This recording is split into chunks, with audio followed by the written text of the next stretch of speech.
Friends, अगर आपने हाल ही में ये नोटिस किया है कि आपके दांत थोड़ा घिसने लगे हैं, यानी आपको भी टूथ वियरिंग की प्रॉब्लम हो रही है, तो ये समय है कि आप कुछ इम्पोर्टेंट बातें जान लें।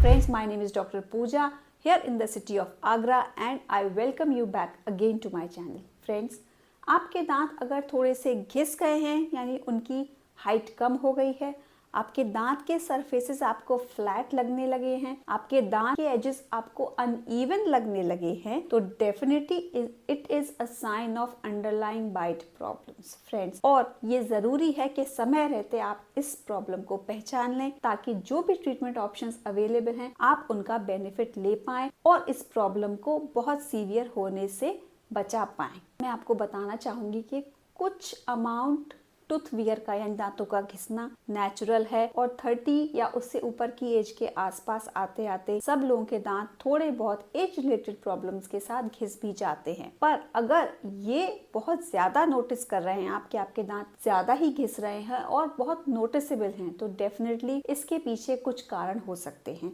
और इनको समय रहते प्रिवेंट करना बहुत जरूरी है। तो prevent further tooth structure loss. Friends, दांत होते हैं इनेमल से बने हुए और इनेमल हमारे बॉडी का one of the hardest substance है। हम डेंटिस्ट के पास रिसेंटली बहुत सारे ऐसे पेशेंट्स आ रहे हैं जिनमें टूथ वियर की प्रॉब्लम देखी जा रही है, in spite enamel being the hardest substance.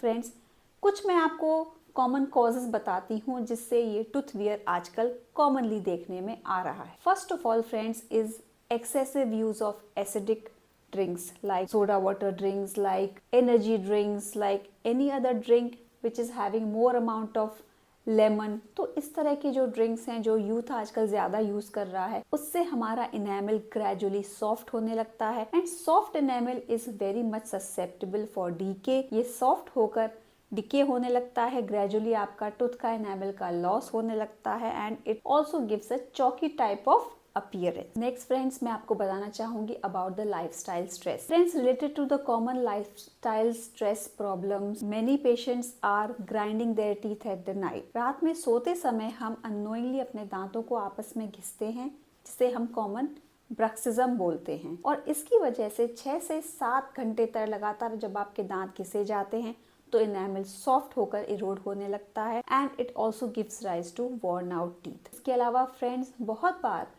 दांतों का मिस अलाइनमेंट है, जैसे कि अंडरलाइंग बाइट प्रॉब्लम्स, जैसे कि आपके दांत बहुत ज्यादा पीछे हैं यानी रेट्रोक्लाइन और आपस में दोनों दांतों के सरफेसेस ट्रॉमेटिक बाइट कर रहे हैं, तो डेफिनेटली आपके दांत वियर आउट होंगे। अगर आपकी बहुत डीप बाइट है, रेट्रोक्लाइन टीथ के साथ साथ डीप बाइट है, दांत इस तरह से आपस में मिलते हैं कि ऊपर और नीचे के दांत आपस में हिट करते हैं, ट्रॉमा करते हैं, तो डेफिनेटली आपके नीचे के दांतों में बहुत ज्यादा एट्रिशन या वॉर्न आउट के साइंस देखने को मिलेंगे। इसके अलावा फ्रेंड्स, ग्रेजुअली जब आपकी बाइट प्रॉब्लम्स बढ़ती जाती हैं तो आपको टीएमजे रिलेटेड यानी टेम्पोरोमैंडिबुलर जॉइंट रिलेटेड प्रॉब्लम्स भी शुरू हो जाती हैं। इसके अलावा फ्रेंड्स, मैं आपको बताना चाहूंगी एसिड रिफ्लक्स की प्रॉब्लम बहुत सारे रोगियों में देखी जाती है, जिसमें रोगी को ये पता ही नहीं होता कि रात में उसको एसिड रिफ्लक्स की प्रॉब्लम है माउथ के अंदर, जिससे एसिड के द्वारा आपके दांत का जो हार्डेस्ट सरफेस है इनेमल वो सॉफ्ट हो जाता है और इनेमल जब सॉफ्ट हो जाता है तो इजीली वो टूथ डिके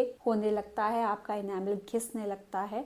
तो गैस्ट्रोएसोफेजियल रिफ्लक्स की प्रॉब्लम भी आपके दांतों को घिस सकती है। तो फ्रेंड्स, दांतों के घिसने से क्या प्रॉब्लम हो सकती है? आपको सीवियर सेंसिटिविटी होती है, आपके गम्स में सोरनेस होने लगती है, sensitivity might lead to decay also gradually. तो इस तरह से दांतों और जॉ में रिलेटेड आपको कंटिन्यूअस पेन हो सकता है और सबसे इम्पोर्टेंट फ्रेंड्स, ये आपको एक एस्थेटिक स्माइल नहीं देते। तो फ्रेंड्स, जैसा मैंने बताया, इन प्रॉब्लम्स के अलावा टीएमजे में प्रॉब्लम्स आने के बाद आपका ऑक्लूजन भी डिसइम्बैलेंस हो जाता है।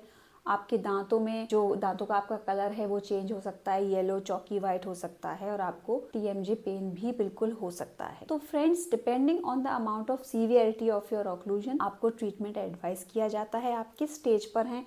अगर इनिशियल आपका वियर एंड टीयर स्टार्ट हो गया है दांतों का, तो बहुत बार डेंटल बॉन्डिंग से भी काम चल जाता है। अगर उससे ज्यादा आपका टूथ सरफेस लॉस है तो बहुत बार हम एडवाइस करते हैं कॉस्मेटिक डेंटल रेस्टोरेशन, जिसमें विनियर्स आते हैं, जिसमें आपके दांतों के बाहर के सरफेस को रिस्टोर कर दिया जाता है। और इसके अलावा आप फाइनली अगर इतना ज्यादा आपको वियर हो चुका है कि ऑलमोस्ट आपका काफी सरफेस चला गया है, तो हम उसमें क्राउन्स भी एडवाइस करते हैं। तो हर केस में डिटेल स्टडी करने के बाद, आपकी जांचें करने के बाद, आपके ऑक्लूजन को पूरी तरह स्टडी करने के बाद ये डिसाइड किया जाता है। और सबसे इम्पोर्टेंट, आपकी एज को देखते हुए, आपकी जॉ बोन की कंडीशन को देखते हुए कि आपके लिए कौन सा ट्रीटमेंट बेस्ट है, जो लॉन्ग लास्टिंग है और आपको एक स्टेबल ऑक्लूजन देगा। तो friends, please don't miss the science of dental wear, because prevention is always better in cases of tooth wear, यानी दांतों के घिसने के केस में प्रिवेंशन एक बहुत इंपॉर्टेंट स्टेप है।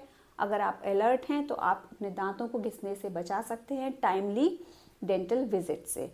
Thanks, and please continue watching our videos for more informative sessions.